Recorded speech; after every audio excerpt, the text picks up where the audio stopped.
이번 시간에는 빅데이터 분석을 통한 디지털 트윈 모델 만드는 방법 중에 귀납적인 방법을 사용해서 모델링하는 방법에 대해서 살펴보겠습니다.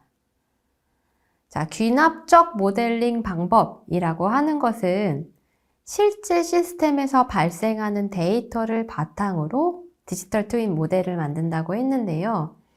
자, 그렇다면 실제 데이터를 가지고 모델을 어떻게 만들 수 있는지 살펴보도록 하겠습니다. 자, 앞에서 우리가 살펴보았던 귀납적 방법의 단계를 이렇게 보고 계신데요. 자, 먼저 실제 시스템에서 어떠한 이벤트를 받을 수 있는가? 자, 예를 들어서 우리가 이 실제 시스템에 IoT 센서가 부착되어 있고 이 IoT 센서로부터 실시간으로 센싱된 데이터를 받고 있다라고 가정을 해보겠습니다. 자, 그러면 데이터 저장소에는 이제 데이터 수집이 되겠죠. 그리고 그 데이터는 실제 시스템에서 운용 과정에서 발생한 데이터다라고 할 수 있습니다. 자, 그러면 이제 기계학습은 모델이라고 하는 산출물을 만들게 되는데요. 그 모델은 하나는 정보 모델, 또 하나는 행위 모델이라고 정의할 수 있겠습니다. 자, 정보 모델이라고 하는 것은 정적인 데이터를 표현하는 모델이다. 예를 들어서 지금 내가 수집한 이 데이터가 어떠한 속성을 가지고 있는가, 그리고 이 데이터와 또 다른 데이터는 어떠한 관계가 있는가를 나타내는 모델입니다. 자, 예를 들어서 데이터를 시각화하는 것, 공간정보 시각화라고 한다면 지도상에서 지금 내가 어떠한 데이터를 센싱했는데 그 센싱된 데이터가 어떤 지역에서 지금 센싱된 데이터인지 그리고 그 양이 어느 정도인지를 표시하는 것. 예, 그런 것들이 바로 정보 모델을 통해서 할 수 있는 작업이 되겠습니다. 그 다음 행위 모델이라고 하는 것은요, 정보 모델을 바탕으로 행위 모델에서 추론한 값을 정보 모델에 업데이트함으로써 우리가 어떤 인사이트를 얻을 수 있는 것이 바로 행위 모델이 되겠습니다. 이 행위 모델이라고 하는 것은요, 현재 지금 이 디바이스가, 현재 이 시스템이 어떠한 운용 상태인지를 분석할 수 있습니다. 즉, 실시간으로 발생하고 있는 그러한 데이터를 모델에 입력을 하게 되고요. 그리고 그 모델은 새로운 운용 상태에 대해서도 분석을 할 수 있습니다.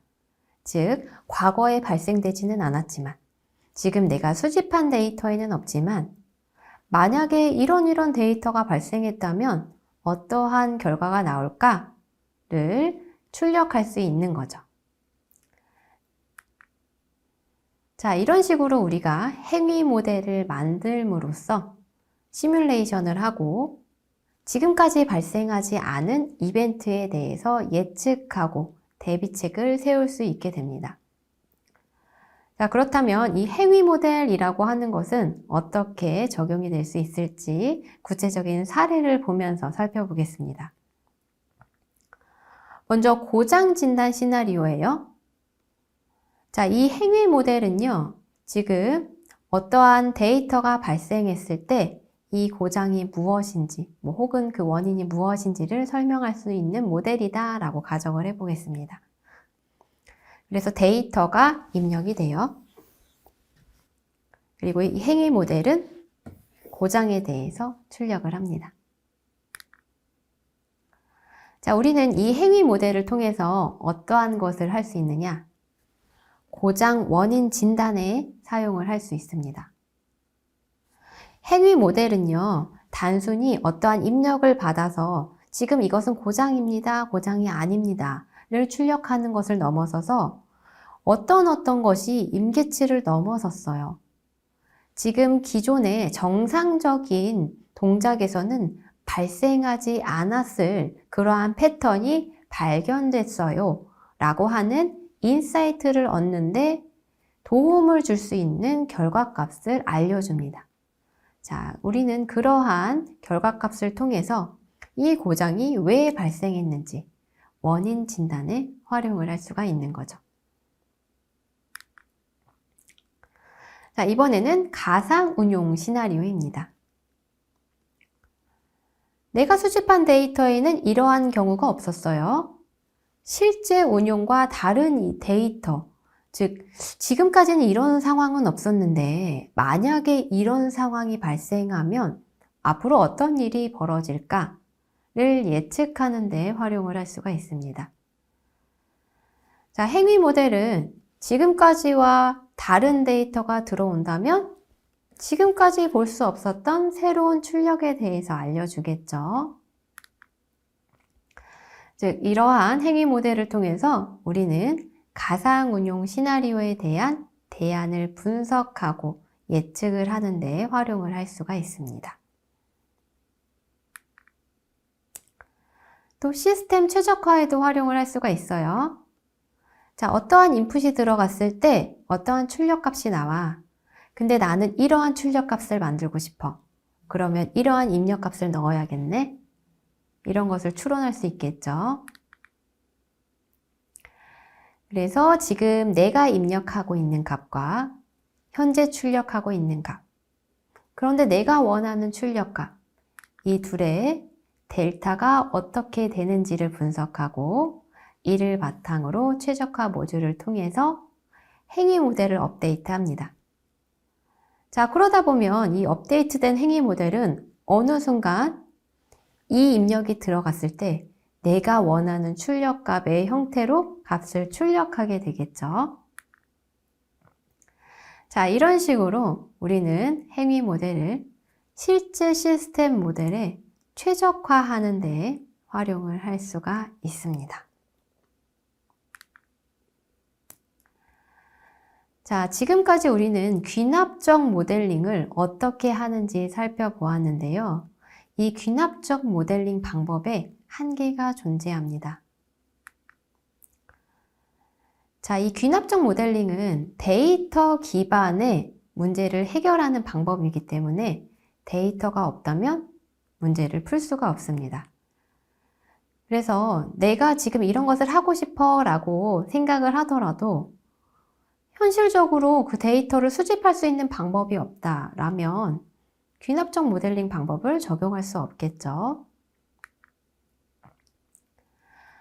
자, 그리고 데이터를 수집한다고 하더라도 이 분석 방법 자체가 기계 학습한 범위 내에서 문제를 풀 수가 있습니다. 그래서 기계 학습한 범위를 벗어난 새로운 데이터에 대해서는 정확도가 낮을 수 있고 그리고 해결할 수 있는 범위 자체가 좁아질 수 있다라는 한계점을 인지하고 활용을 해야겠습니다. 데이터는 수집을 했는데 그 데이터 자체에 문제가 있었어요. 어떠한 특정 현상만 표현을 하고 있다. 그래서 학습한 데이터가 본질적으로 왜곡되어 있다라고 한다면 그 모델은 왜곡된 결과를 내뱉을 수밖에 없습니다. 자, 그리고 이 데이터 간의 상관관계를 모델링하기 때문에 인과관계를 설명하기는 어렵습니다. 즉, X라고 하는 데이터와 Y라고 하는 데이터가 있는데 이 둘이 관련이 있는 것 같아.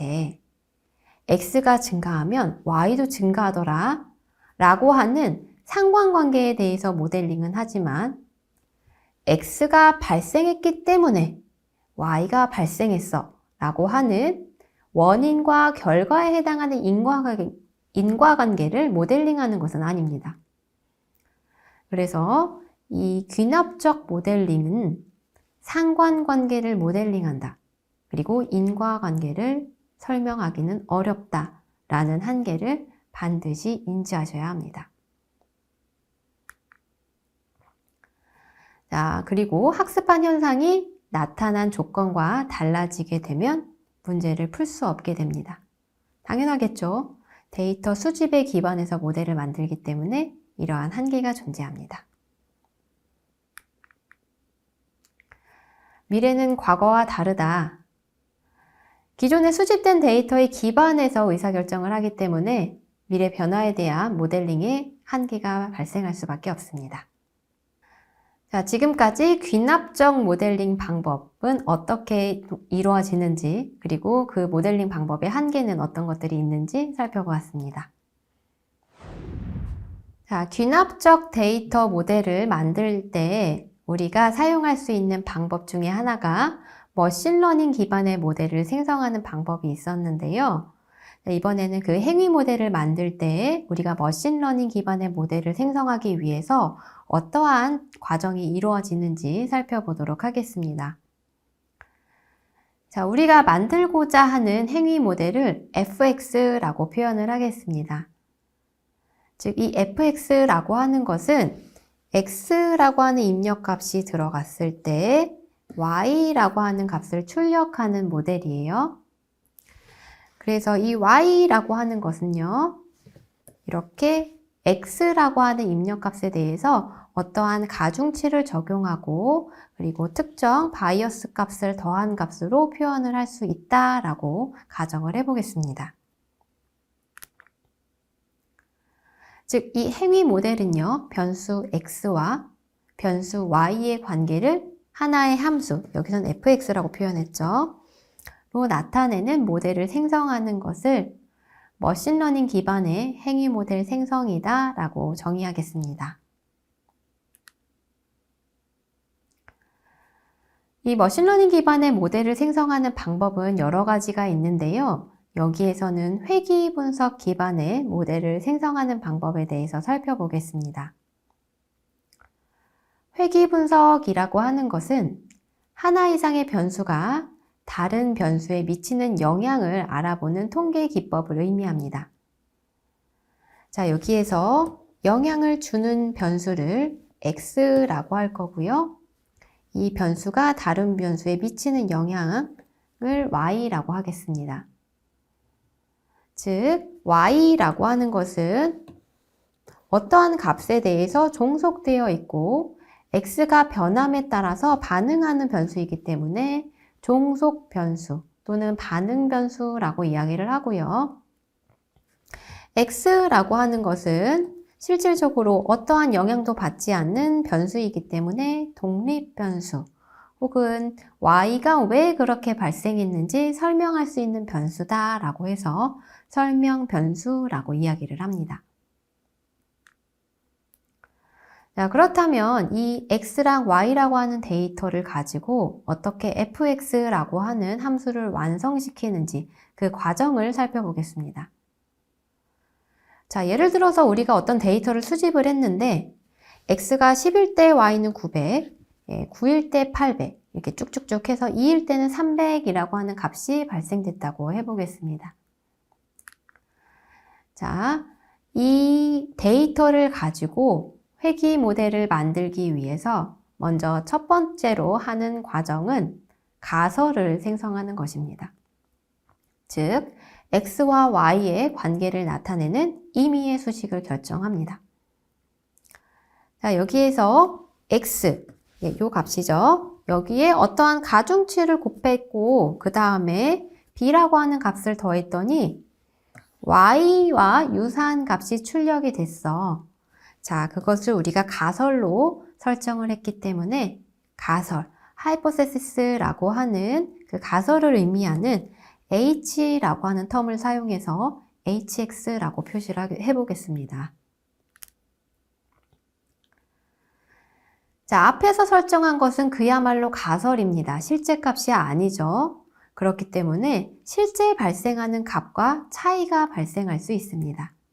자, 그렇다면 내가 설정한 가설과 실제 값이 얼마나 차이가 나는지를 구해야 하는데요. 그 구하는 과정을 우리가 잔차를 구한다라고 합니다. 그래서 지금 여기 빨간색 선으로 표시가 된 게 hx예요. 우리가 hx는 wx 플러스 b라고 했었죠. 그리고 여기에 있는 점들은 y, 모자 쓴 y, y 햇으로 표시를 할 수 있습니다. 자, 이 데이터와 실제로 발생한 데이터가 얼마만큼의 차이를 나타내고 있는가를 구하는 것을 잔차를 구한다 라고 이야기를 해요. 자, 우리가 구하고자 하는 최종적인 가설, 그 모델은 hx가 이 y라고 하는 점, 실제 점을 굉장히 잘 설명할 수 있는, 즉 잔차가 최소화가 되는 그러한 hx를 구하는 것이 최종 목적입니다. 자, 그래서 우리는 그 잔차를 최소화시키기 위해서 잔차 제곱의 평균을 구합니다. 이 점에서의 잔차, 이 점에서의 잔차, 그리고 각각의 점에서의 잔차를 구하고 거기에서 우리가 관심이 있는 것은 플러스냐 마이너스가 아니라 그 간격이기 때문에 부호를 없애기 위해서 제곱의 연산을 하고 이 각각의 점에 대해서 모두 다 최소화를 시켜야 되기 때문에 평균을 구하는 연산을 진행합니다. 그래서 이 수식을 우리는 코스트 펑션 비용 함수라고 불러요. 그래서 우리는 그 비용 함수를 만든 다음에 그 비용 함수가 최소가 되도록 가설의 가중치와 편차를 최종적으로 구하게 됩니다. 자, 앞에서 우리가 코스트 펑션이라고 하는 것 어떻게 정의했어요? y, 햇, 그리고 y. 이게 잔차였죠. y 햇과 y의 차이의 제곱의 평균을 구하는 것을 코스트 펑션이라고 했고, 여기서 y 햇이라고 하는 것은 wx 플러스 b로 표현을 할 수 있었는데, 여기서 플러스 b에 해당하는 텀은 배제하고 표현을 해보겠습니다. 그래서 y 햇을 wx라고 표현을 해볼게요. 자, 그러면 지금 요 코스트 펑션이라고 하는 것은 w 텀에 대한 2차 방정식 형태로 나타나게 되고 우리가 2차 방정식은 이와 같이 포물선 형태로 표시하게 되죠. 우리가 관심 있는 것은 코스트 펑션의 가장 낮은 지점, 그리고 이 낮은 지점은 미분을 했을 때 0이라고 하는 값을 갖게 됩니다. 그래서 우리는 이 코스트 펑션이 갖는 최소값을 찾기 위해서 코스트 펑션을 미분해서 이 w 값을 구하게 됩니다. 그렇게 해서 최종적으로 w 값과 b를 구해서 우리가 앞에서 구했던 hx는 wx 플러스 b라고 하는 그 모델을 완성하게 됩니다. 그것이 바로 선형회귀 기반의 모델을 생성하는 과정이 되겠습니다. 자, 이러한 회귀 모델을 여러 개 조합해서 만든 것이 바로 인공신경망입니다. 자, 인공신경망이라고 하는 것은 우리 사람의 신경망이 동작하는 그 원리를 추상화시켜서 만든 것이고요. 사람의 신경망이라고 하는 것은 어떤 식으로 동작하는가? 어떠한 입력 신호, 어떠한 화학 물질이 딱 발생이 되겠죠. 그러한 입력 이벤트가 발생되게 되면 그 입력에 대해서 각각에 대해서 가중치를 적용합니다. 우리 앞에서도 입력에 대해서 가중치를 적용했었죠. 자, 그것을 이제 하나로 통합해서 가중치와 실제 입력에 대한 곱에 대한 시그마 값, 서메이션 한 값을 구합니다. 그리고 이 합계값이 특정한 임계값을 넘어설 경우에는 다른 신경으로 전달을 하게 됩니다. 자, 이게 우리 신경이 동작하는 원리예요. 그리고 그 동작하는 원리를 추상화시켜서 컴퓨터상에 구현한 것이 바로 인공신경망입니다. 즉, 이 사람이 동작하는, 사람의 신경에 동작하는 그 메커니즘과 우리가 앞에서 선형회귀에서 동작했던 그 메커니즘이 이제 복잡하게 이루어지는 것이 바로 인공신경망이다라고 할 수 있겠고요. 즉, 이 인공신경망은 하나의 입력에 대해서 처리하는 것이 아니라 다양한 입력에 대한 최적의 가중치를 구하고 그것을 기반으로 출력값을 결정하기 때문에 굉장히 복잡한 데이터에 대해서도 좋은 결과를 낼 수 있는 특징이 있습니다.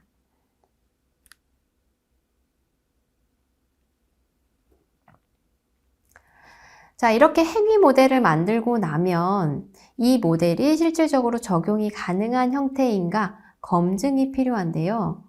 그때 우리가 검증할 수 있는 방법은 바로 mean squared error라고 하는 지표를 사용을 합니다. 이 mean squared error라고 하는 것은요, 먼저 에러 값을 구해요. 무슨 에러? 실제 값과 예측 값의 차이를 구합니다. 그것을 에러라고 하고요. 그것의 값을 제곱합니다. 스퀘어드 값을 구해요. 그리고 이 각각의 제곱한 값을 평균 값을 구합니다. mean 값을 구합니다. 우리 앞에서 코스트 펑션도 이러한 형태로 구했었죠. 그래서 생성한 모델도 검증할 때 내가 지금 만든 모델 hx라고 했던 그 모델이 예측한 결과값과 원래 입력값에서 가지고 있던 이 값의 델타를 구해서, 즉 차이를 구해서 이 차이의 제곱의 평균값을 구해서 이 값이 낮으면 이 행위 모델은 정확도가 높다, 성능이 좋다라고 해석을 할 수가 있습니다. 즉, 이 차이가 적을수록, MSE 값이 작을수록 우리는 좋은 모델이라고 정의를 할 수가 있습니다. 자, 이번 시간에는 머신러닝 기반의 모델 생성 방법에 대해서 살펴보았습니다. 이번에는 확률적 모델에 근거한 행위 모델을 설계하는 방법에 대해서 살펴보겠습니다. 자, 이번에도 행위 모델에는 입력값 x와 그리고 출력값 y가 존재합니다. 네, 이번에는 머신러닝 모델이 아니라 확률적 모델을 사용을 해서 어떤 식으로 우리가 모델을 설계할 수 있는지를 살펴볼게요. 자, 이 확률적 모델에 근거한 행위 모델이라고 하는 것은 변수 x가 들어왔을 때 y가 출력이 될 텐데 이 출력할 수 있는 y 값이 이 y일 확률이 얼만큼 되는지를 구하는 것이 확률적 모델 기반한 행위 모델이 출력하는 방법이 되겠습니다. 자, 그래서 이러한 확률 모델에 기반한 모델을 만들 때에 사용되는 개념이 바로 추정이라고 하는 개념이 있는데요. 추정이라고 하는 것은 모집단의 특성을 표본 데이터로부터 추측하는 과정을 의미합니다. 자, 이는 모집단이라고 하는 것은 실제 우리가 발생할 수 있는 데이터가 발생하는 그 집단을 의미해요. 자, 근데 우리가 현실 세계에서 발생하는 이벤트를 모두 다 수집할 수는 없잖아요. 그 중에서 몇 가지 케이스에 대해서만 수집을 하겠죠. 자, 그래서 우리는 이 모집단의 전체 데이터를 다 분석할 수 없기 때문에 이 중에 일부만 샘플링해서 분석을 하게 됩니다. 그래서 우리가 그 샘플링한 데이터를 샘플이라고 불러요. 표본. 그래서 이 표본을 분석했더니 평균값이 이렇게 나왔어요. 표준 편차 이렇게 나왔어요. 자, 지금 현재 표본의 평균과 표준 편차가 이러하니까 모집단의 평균과 표준 편차는 이러할 것이다 라고 분석을 하는 형태가 바로 추정이라고 합니다. 자, 이렇게 추정 기반의 모델을 생성을 할 때에는 우리가 두 가지 가설을 세웁니다. 하나는 귀무가설, 하나는 대립가설이라고 하고요. 귀무가설은 다른 말로 영가설이라고도 불러요. 이미 알려져 있는 사실을 현재의 사실로 인정하는 것을 귀무가설이라고 하고, 대립가설은 기무가설과 반대되는 가설입니다. 자, 이렇게 가설을 세운 다음에 이 가설을 검증하는 과정을 거쳐야 하는데요. 가설을 검증하는 과정은 먼저 앞에와 같이 이제 기무가설과 대립가설을 설정을 하게 되고, 이 가설을 어느 정도 수준이면 채택할 것인지 유의 수준을 설정합니다. 그러니까 의미가 있다라고 인정하는 수준을 설정을 해요. 그리고 검정 통계량을 계산합니다. p-value 값을 산출해요. 그래서 이 검정 통계량, 여기서 구한 그 통계량이 유의 수준에 해당하는 임계값보다 넘어서는지 여부를 판단해서 최종적으로 귀무가설을 선택할 것이냐 혹은 대립가설을 선택할 것이냐 결정하게 됩니다. 자, 우리가 가설을 검정하기 위해서 유의 수준을 설정해야 한다라고 했습니다. 이 유의 수준, 알파라고 표기를 하고요. 귀무가설이 사실일 때 이를 기각하는 오류를 범할 확률을 의미합니다. 그래서 일반적으로 95%의 신뢰 구간을 많이 사용을 하고요. 그때 유의 수준 알파는 0.05가 됩니다. 그리고 신뢰 수준은 이제 1-알파에 해당하는 값, 즉 95%, 0.95 값이 됩니다. 자, 기각력이라고 하는 것은 귀무가설을 기각하게 되는 영역을 의미하고요. 아래 보시는 그래프와 같이 양쪽 끝에 빨간색 영역을 기각력이라고 정의할 수 있습니다. 즉, 여기에서는 이제 양측 검정을 했을 때 기각력이 이렇게 양쪽으로 분포하게 되는데요. 자, 이 경우에서는 내가 이렇게 가정을 했어요. 가설을 만들었어요. 그 가설이 요 구간, 신뢰 수준 안에서 계속 발생을 합니다.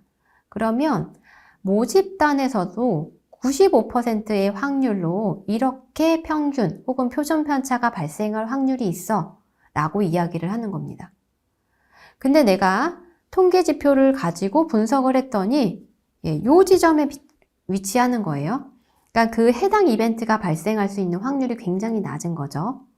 95% 신뢰 수준을 넘어선다. 즉 발생할 가능성이 매우 낮다라고 판단해서 우리가 설정했던 가설을 기각하게 되는 것입니다. 자, 이렇게 추정 기반의 모델도 마찬가지로 검증이 필요한데요. 통계적 가설 검증을 하는 방법입니다. 자, 실제 시스템의 출력 평균을 이제 모평균, μy라고 표시를 하고요. 시뮬레이션을 통해서 출력한 샘플에 해당하는 평균이죠. 표본 평균을 μy hat이라고 표시를 하겠습니다. 그리고 이 표본은 우리가 전체 데이터를 보는 것이 아니라 이 샘플링한 데이터이기 때문에 오차가 발생할 수 있습니다. 즉 모평균을 표현하는 데 있어서 어느 정도 오차가 발생할 수 있는데 그것을 표준 오차 2라고 표시를 하겠습니다.